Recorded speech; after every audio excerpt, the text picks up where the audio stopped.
Hello everyone, and I'm not gonna waste your time. Let's just move on to the topic. What the fuck was today WWE on? Like, genuinely, I don't know what Triple H was planning. F bombs everywhere, blood, raw cooking GIF. If someone hates wrestling, I can show them today's show and they are gonna start loving it. Like, not kidding. So, let's get started with this. My name is Ishan Singh, and we are gonna start our first episode of American Nightmare Studios. So let's get started. And first of all, can we say that PG era is dead? Like, if it is, then every fan with me can say that. Rest in peace. So let's get started. Today's show started with CM Punk entering the arena, and I think so it was his best segment in his entire career. Even if he is not involved in this match of Rollins versus McIntyre, it still feels like he is. But later on that, first Rhodes entered the arena and crowd cheered and all that wow stuff. But they specially mentioned that he is Royal Rumble winner, which I don't think so. They have mentioned it before.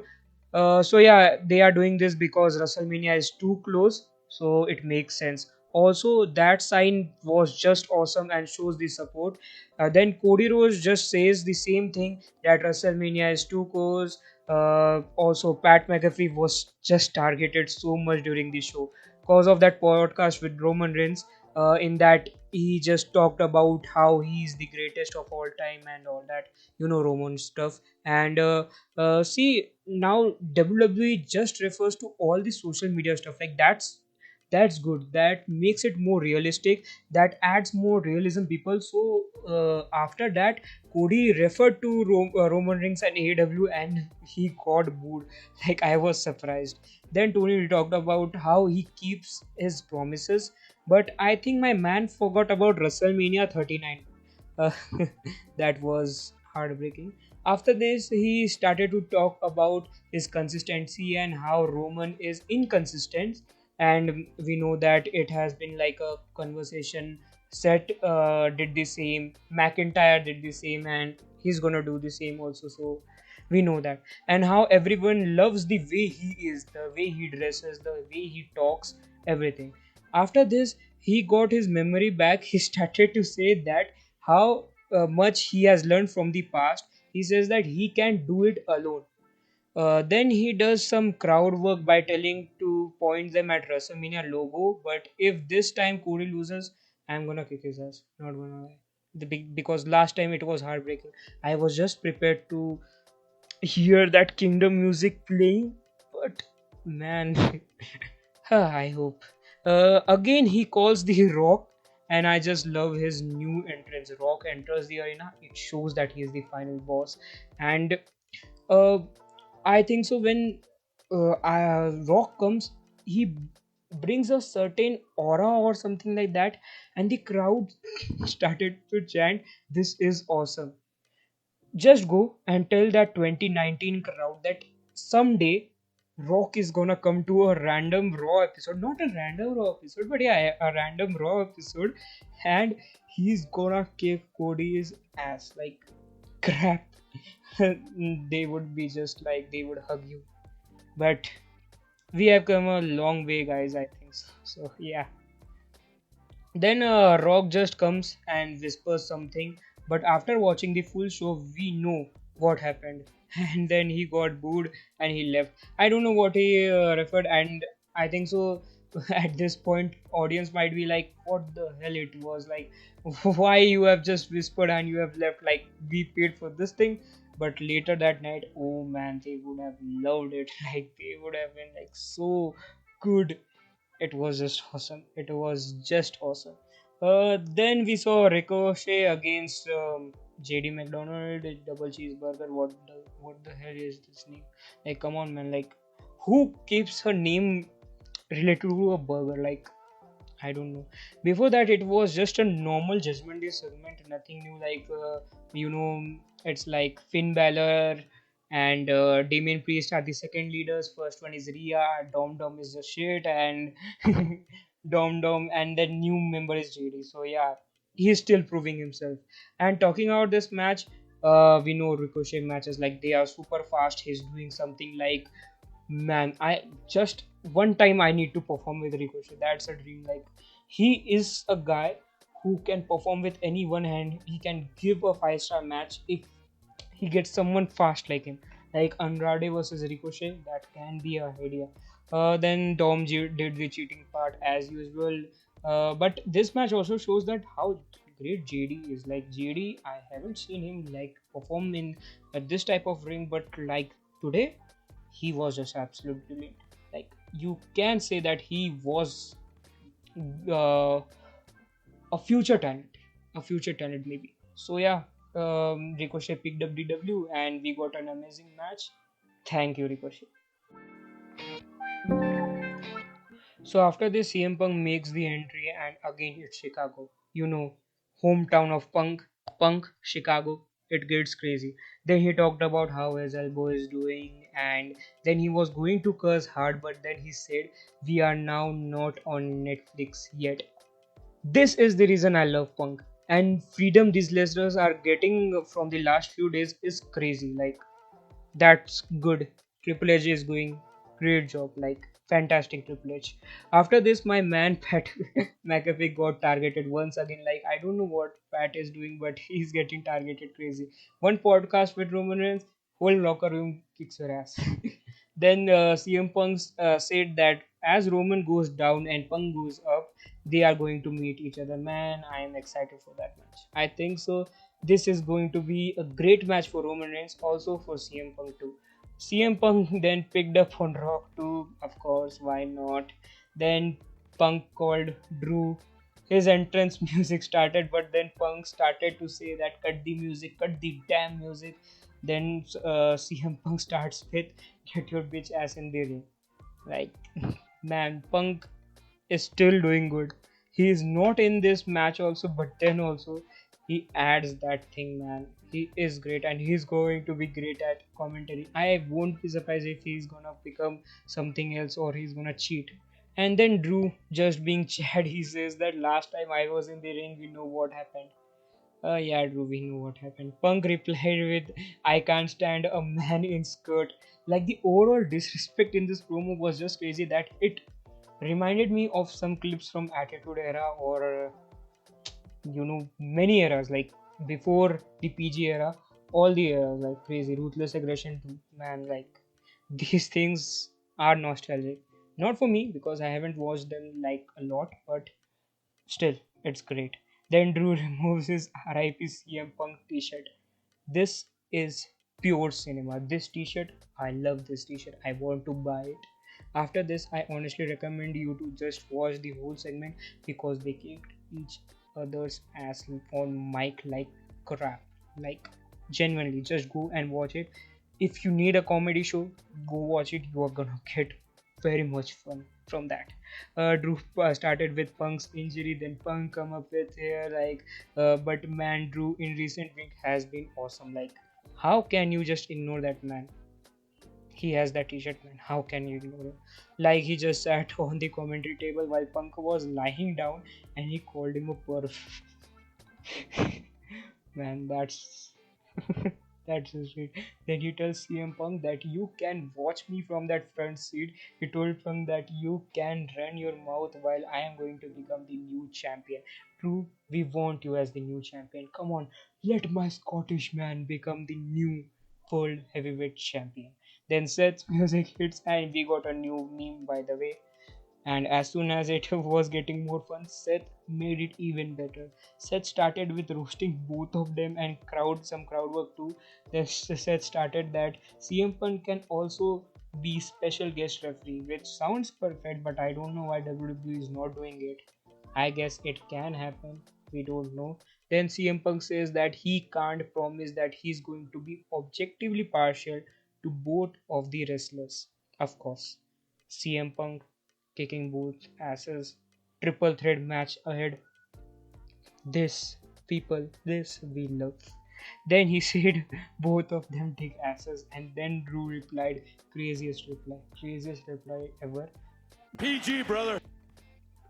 Absolute masterclass. And then Punk informs that he is going to be commentator. I think so. Be ready for surprises. I don't know. It's WWE. It's scripted show at the end. Then Drew again starts with trash talk and Rollins kicked his ass and stopped. Man, this was so important cause Rollins was too much in the bloodline story that his main story got overshadowed. But later in the night, it was fixed. You are gonna see. If people have watched it, then you know what is gonna happen. Then Shinsuke comes up and he does his Japanese style thing, which is like great for me. Not that much, yeah, okay. As he was going to face Jay Uso apparently that later that night, and honestly, since Shinsuke after Randy Orton could win United States Championship and could go on a heel run. I would love to see that. Something like Rusev did. People, you can tell me about this opinion in the comments. Like Rusev did great job. Like I remember him with John Cena, with Roman Reigns. It was fantastic. Then here WWE did an important cameo. New Day and DIY were talking, but in the back, Drew is cooking with Heyman, and this fixes everything. Like the problem was that Seth is too busy in the bloodline story, so now it's connected, which makes sense. Then New Day had a match with DIY, not that anything to cover. Main part is in the ending where Judgment Day attacked everyone. Then R-Truth with his hilarious moment, and when Judgment Day surrounded him, he started to say commercial break, which was so good. I think so. He and Miz winning the titles is going to be legendary. Not gonna lie. Then Jackie Raymond started asking Cody Rhodes what Rock said, and he said that it's something that I cannot share, and people we know why. My channel name is American Nightmare Studios, and see what I am doing. Yes. Then we saw Gunther, or we can say Gunther. He started to say the same things that Sammy don't believes in himself, that he can beat me, and an unpopular opinion. But I want Sammy to win, cause the thing is that Sammy has done so many things in last couple of years, like basically last 2 years, bloodline story, all that stuff, and he has not been appreciated. Like the tag titles was great, but you know we need better. And Sammy could win this title and could go heel again. I need that heel Sammy again. Man, he was great in lockdown. He with Brock Lesnar was so great. I can't imagine him with Roman Reigns. That heel Sammy.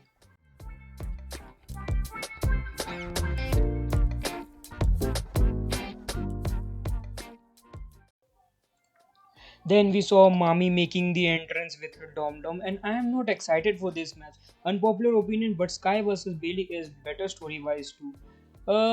Rhea versus Becky 2019, it would have been good, not now. Rhea started with that how Becky Lynch is an attention seeker. She gave the mic to Dom Dom, and as usual, he got booed as fuck.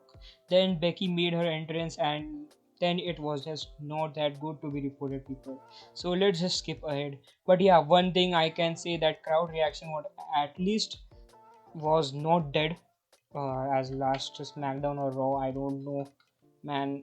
Like it was bad. If you have seen last SmackDown or Raw, it was really bad, bland, complete bland. But the highlight was Dominic getting hit on the face was best thing on the segment, and also got the huge pop. And then Mommy kicked Becky's ass, and I think so. Rhea is gonna win on WrestleMania. We saw Sammy and Chad Gable first. Chad Gable said sorry and for the last week, and then Sammy said that even Gunther doesn't believe in me, but then Chad made him understand that Gunther is playing with his mind. Uh, the storyline is just I Chad Gable could have been in the triple threat match, but I don't know. It's still 2 weeks till WrestleMania. We don't know. Then we saw Bronson Reed made his entrance and the match against Sami Zayn. and it was like a squash match at first, but then Sammy made a comeback. But Gunther distracted Sammy and he costed him the match. But this rivalry is just about mind games and I kind of like it. But I need Sammy to win that title. Then we saw Jey Uso talking about the match against Shinsuke, but then we saw Jimmy and Solo there as usual. Bloodline, interference, Roman win, acknowledgement, end. So I just want this to stop after WrestleMania. It's 4 years and now I am frustrated with it. Then we again saw Sammy and Chad. Still, Chad believes that Sammy can still win that title at WrestleMania. Then Rollins told Jay that he is not feeling good about tonight and told him to take the W. Jay so made his entrance and then we saw Shinsuke with his entrance. Then the match started and it was good but not in the comparison to the first match on the card. Then Jimmy and Solo interfered as usual, and we saw Seth and Cody who saved Jay. Then Cody took the fight with Jimmy to backstage. Meanwhile, Seth fought outside the rings. Drew McIntyre attacked Seth and helped the bloodline. Of course, we got to know why Drew was talking to him, and WWE they thought that we are that dumb, right? Meanwhile, Jay stood up and finished the match by giving spear to Nakamura. Meanwhile, Cody was still fighting Jimmy. Then Solo attacked from behind, but Cody finished him too. But then the final boss came and saved Solo, kicked Cody's ass so bad, and then gave some curse words and again kicked Cody's ass. But the thing is that the brutality was so good that it felt real. Like if my kid version would have seen something like that, he would have actually cried. Then Rock says that now you know why they call me the final boss and how because of Cody everyone is going to suffer. Amazing. Rock, amazing acting. Don't do jungle movies, like please stop it, do this. And that Cody's bloody face was actually crazy, and as I told you, it looks realistic. People, the place they are fighting, also the rainy weather, all these things played the part, and it looked like a movie scene, which should be a big compliment for WWE. Then we saw Rock holding a belt which was for Cody's mother, and then he put all the blood on that and showed Cody's bloody face. Then he put Cody down, and Rock finished with saying that this should have not ended being this way. And people, this is how a new era should be acknowledged. I loved both the big segments of the night and both continued the story, and now it feels like Cody should win. And now I think so. Cody could be that face again. Could be that face again for the company. Could be that face again. That heights of John Cena. Could he reach that heights? If he reach that, it's gonna be miracle. And that's how the best Raw we got the best Raw in last decade. I hope you enjoyed the video.